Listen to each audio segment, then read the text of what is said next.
Welcome to the deep dive. Today, we're jumping into some source material that I have to say might really change how you see yourself and, well, everything else. This is a big topic. It is. The foundational idea from our sources is both radical and incredibly simple. It's this: you are pure energy.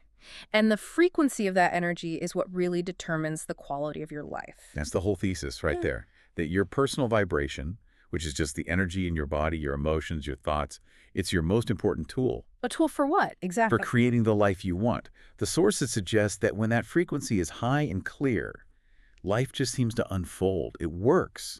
But when it's low or distorted, that's when you hit all those snags, the disappointments, the friction. Okay, so let's get into this right away, because the sources don't frame this as just, a self-help idea. They're positioning it as a kind of evolutionary imperative.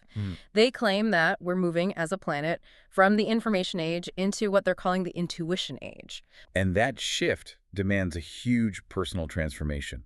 It's a complete change in how we process reality. So our mission for this deep dive is to give you the map, basically, the skills and the framework that these sources lay out to navigate this big global acceleration. And to really buy into that idea of vibrational acceleration, we have to ground it in a bit of physics first. Because everything that feels solid to you is, at its core, energy. Right. We all know E equals mc squared, but the sources put a really interesting spin on it for, daily life.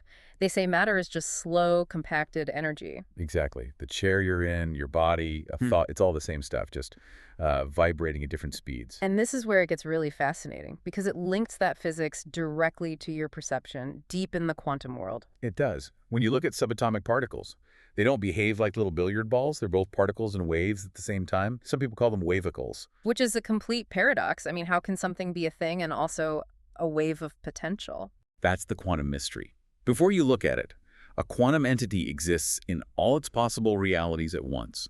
It's called superposition.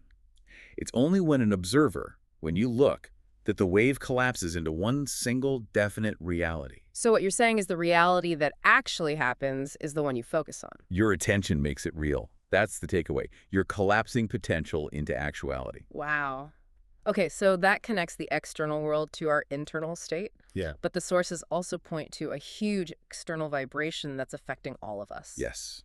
The Earth's own heartbeat. It's called the Schumann resonance. And this is something that for decades was thought to be a constant, right? About 7.8 cycles per second. A constant, yes.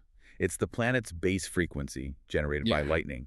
But the data now shows it's rising. It's hitting 8.6 and even spiking much higher than that. At the same time, the Earth's magnetic field is getting weaker. Correct. And the theory presented in the material is that this is giving us an evolutionary boost. How? Well, think of the magnetic field as something that holds our old, dense patterns, our fears, our anxieties in place. As that field weakens and the base frequency speeds up, those old patterns get shaken loose. So the planet itself is literally nudging us toward a higher state of consciousness. That's the idea, yes. So if the Earth's frequency is going up, that has to be reflected inside us too. I mean, our brains have their own waves. They absolutely do, Yeah. and they correlate directly to your level of awareness. But here's the part that's a little counterintuitive. Okay. The fastest brain waves actually correspond to the most shallow state of consciousness. Wait, I would have thought the opposite. Like faster is better, more focused. It's not about better, it's about depth. Mm-hmm. So let's start with the fastest. That's beta. It's your normal, alert, waking state. It's your busy, linear mind. The ego lives in beta. Okay, the doing state. What happens when we slow down? You drop into alpha. That's a more relaxed, effortless alertness. It's like light meditation. Or when you're just driving kind of zoned out but still perfectly aware. And then it gets deeper. Much deeper. Next is theta. That's drowsiness, deep meditation. This is where you get those big intuitive hits, those aha moments. You lose all track of time. And the slowest of all is delta. That's deep, dreamless sleep, right? Yeah. How can that be a high state of awareness if you're not even conscious? But you are conscious, just not in the individual sense.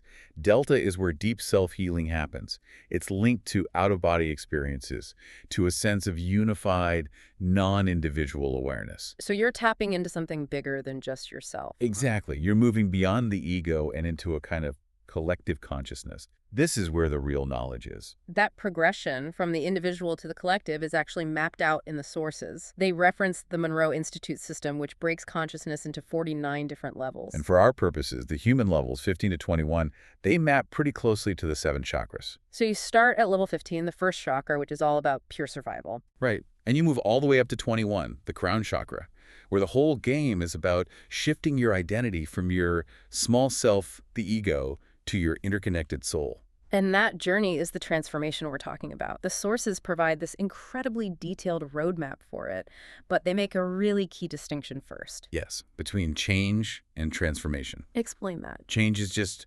rearranging what's already there. Moving the furniture around in a room. Transformation's alchemical. It's the phoenix burning down and being reborn from the ashes.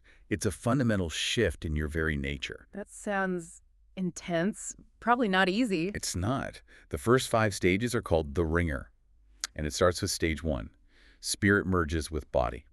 What does that feel like in practice? It actually feels exciting at first. You feel this high-frequency energy coming in.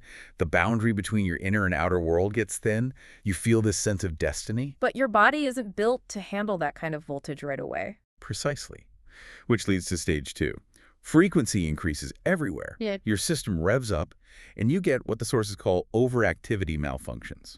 Which can look like what? Hyper-emotionality, suddenly not being able to stand crowds or loud noises. Physically, it can be insomnia, chronic fatigue, aches, pains. Your system is just struggling to integrate the new energy. And all that new energy must stir things up psychologically. Absolutely. That's stage 3. The subconscious mind empties. All your old, low-frequency, fear-based stuff just comes bubbling to the surface. It's like putting popcorn kernels over high heat. They all just start exploding into your conscious mind. And that's when you start seeing your own issues reflected in everyone else, the mirroring concept. Yes. What you can't stand in other people is usually a fear you're holding inside yourself. So this stage is terrifying, and it triggers the ego's survival instinct. Which is stage 4, retrench, refortify, resist. Your ego feels like it's about to be annihilated, so it fights back. Hard.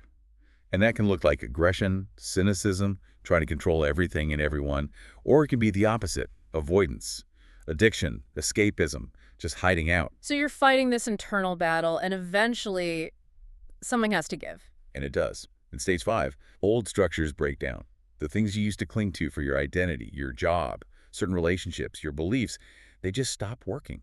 They fall apart. You're forced to let go. It sounds like hitting rock bottom. How do you get out of the ringer? There's a pivot point, stage 6. And it's very simple. You stop, let go, and relax into your truest self. You just surrender. You stop fighting the dissolution.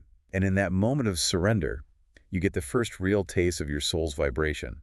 The courses call it your home frequency. Your home frequency, what is that? It's your unique, energetic signature, completely separate from your moods or stress. It feels like pure relief, grace, joy. And at this stage, you make a conscious choice. You decide you prefer this new, expanded self to the old, fearful one. And once you make that choice, You start the ascent. Stage 7 is re-emerge like the phoenix. The difficult symptoms just vanish. Life starts to work. Your motivation comes from a place of purpose, not fear. then what happens to your relationships? That's stage 8, a relationship revolution. You feel this profound interconnection with everyone. And the sources say this is the state where things like telepathy or clairvoyance become possible. Because you're no longer operating from a place of separation. Exactly. And finally, stage 9, enlightenment is grounded. This is mastery. You're creating your reality instantly. The body feels lighter. You are living that unified delta wave awareness. It's an incredible journey, but the sources are clear that the capacity for this, the sensitivity, it's universal. We're all born with it. We are. An infant tuning into its mother's heartbeat, that's our natural state. The problem is that sensitivity often gets shut down, either by some kind of trauma or just by a culture that values the analytical mind over feeling. There's that great anecdote about the woman Megan. She was in a new, healthy relationship, but she was full of anxiety. Total anxiety. The safety and trust of the new relationship actually triggered a deep subconscious fear of abandonment from her childhood when her father left. So her body was fixated on that old shock. Yes. And because her sensitivity was unconscious, she projected that old fear onto her new boyfriend, almost ruining a good thing. So it's not about being sensitive or not sensitive. It's about how conscious you are of your sensitivity. Are you just reacting to old triggers, or can you observe them and choose a new response? Exactly. Her story shows how those old, unhealthy feeling habits keep your vibration low. But the really empowering idea in the sources is that you don't have to fix everything at once. Right. You can raise your entire vibration just by improving one part of your system. Work on your body or your emotions or your thoughts, and the rest will follow. What a map. Okay, a quick recap for you, the learner. We've established that we are vibrational beings, and we're in a period of global acceleration into an intuition age. We have the 9 phases of transformation surviving the ringer, and then choosing our unique home frequency. And the key to all of it is consciously shifting from that busy, shallow beta awareness to the deep, unified consciousness of delta. And it's so important to remember that this isn't just a personal thing. The sources say this is affecting the entire planet. The Schumann resonance data backs that up. The Earth itself seems to be making it easier for us to do this work. Which leaves us with a really provocative final thought. If the planet's core frequency is rising to make these higher states more accessible for everyone, then maybe consciously calibrating your own home frequency isn't just about personal healing anymore. Maybe it's about something bigger. Right. Maybe it's about fulfilling a vital role in our planet's collective evolution. Something to think about as you start to tune into your own frequency.